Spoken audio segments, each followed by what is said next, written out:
Hey Metrobots, Mr. Holderman here, and I'm going to walk you through the 2017-2018 leadership application process. In the email that I sent, there is one document, and that covers everything you need to know, and that's what I'm going to go through, but this video is not comprehensive, so I definitely encourage you to look through the application itself. To start, we have the application, which is due to me by Friday, May 5th. That's what you're actually submitting, not this document. Following that, we have interviews with mentors and coaches. If you've never been part of an interview before, if you've never applied for a job before, here's some specific expectations and tips that we have for you, because this is also a learning opportunity. So if you need more help, there's a link for you, but ask friends, family, and see what general interview techniques they have for you. Below that, we have the written application. I'll look at that at the end of the video and show you, but you can click on that, make a copy of it, and edit that copy. Below are the positions that are open for next year.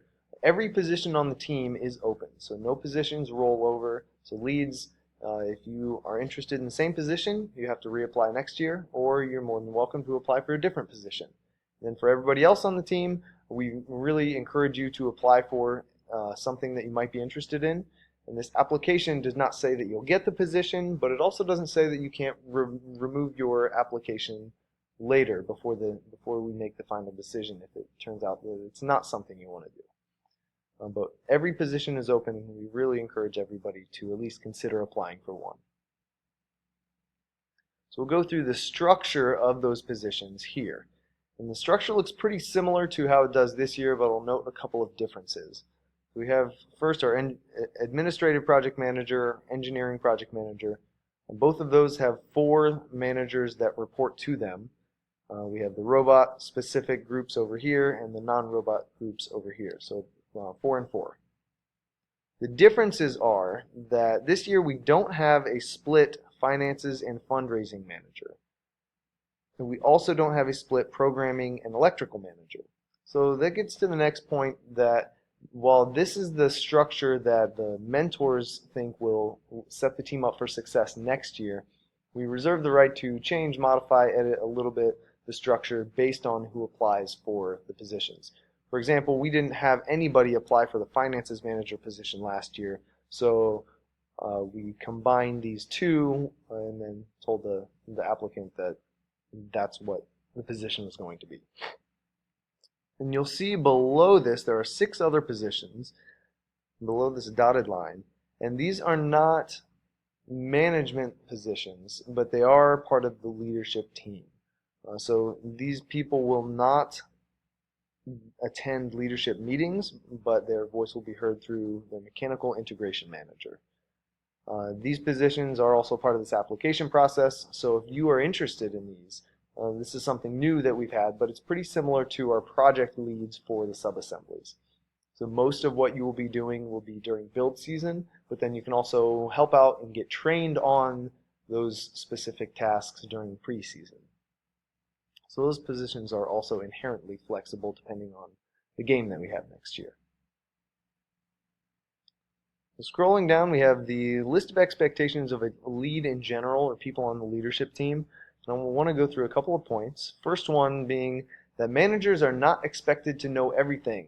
That's, of course, the job of the mentors. No, just kidding.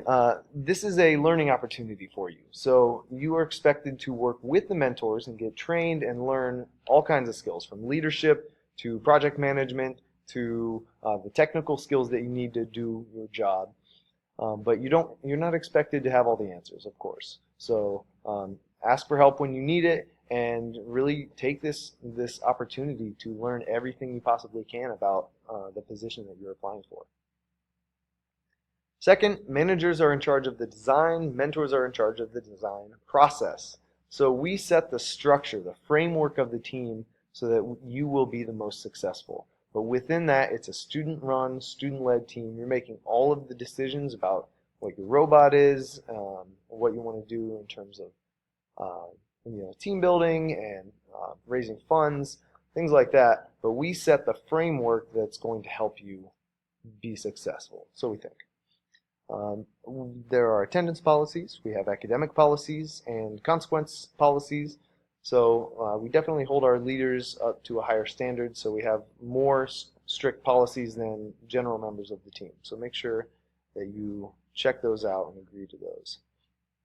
Now again, I'm not going to go through every single position here, but I'll show you the structure of what they look like so that you know what to look for when you're examining all the different positions. First, we have the title of the position. This one is the Administrative Project Manager.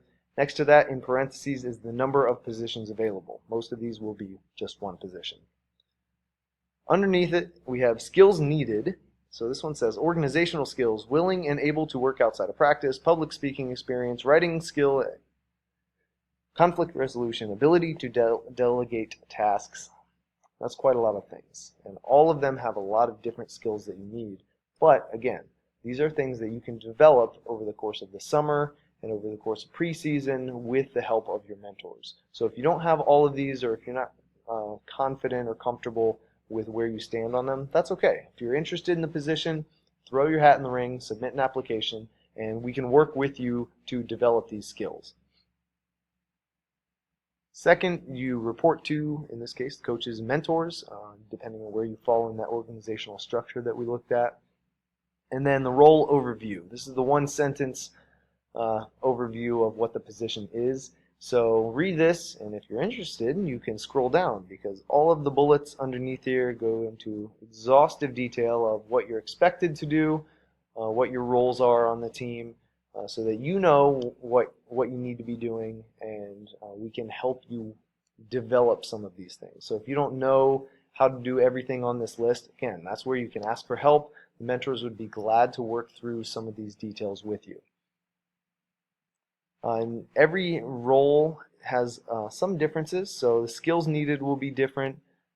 The actual responsibilities are all listed there, but this is just an overview. So within the position, again, you get to make the decisions on what you're doing, how you're doing it, but these are the things that we expect from each person in the position.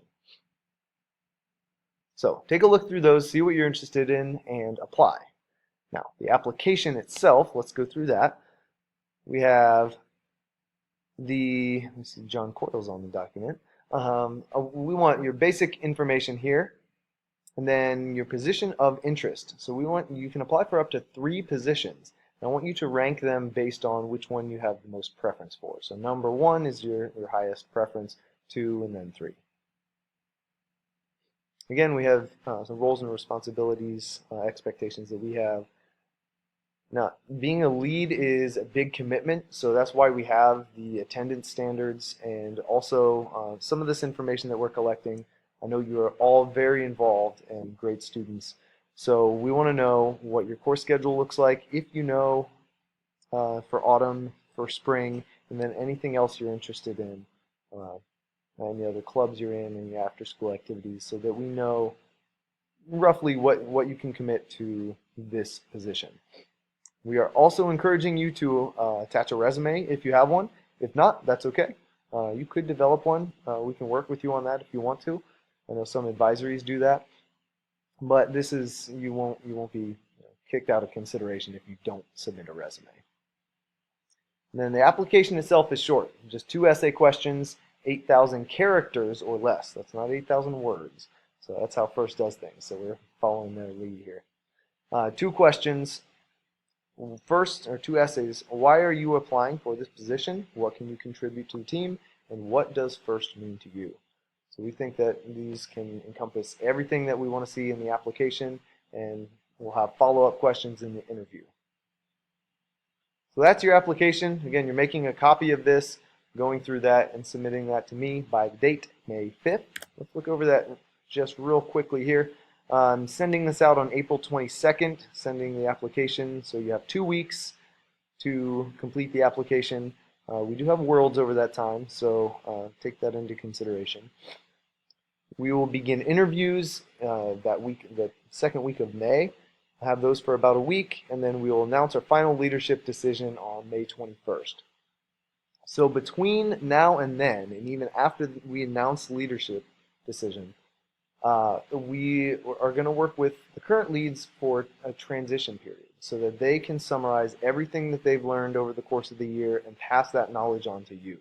So for this process, this period of time, it's both your interview and your application process, but then also it's the time to learn everything you possibly can about the positions and set yourself up for success next year. That's what we're hoping. That's all I've got for the application process. If you have any questions, you can email me, Dr. B, any of the mentors, talk to the leads about their positions.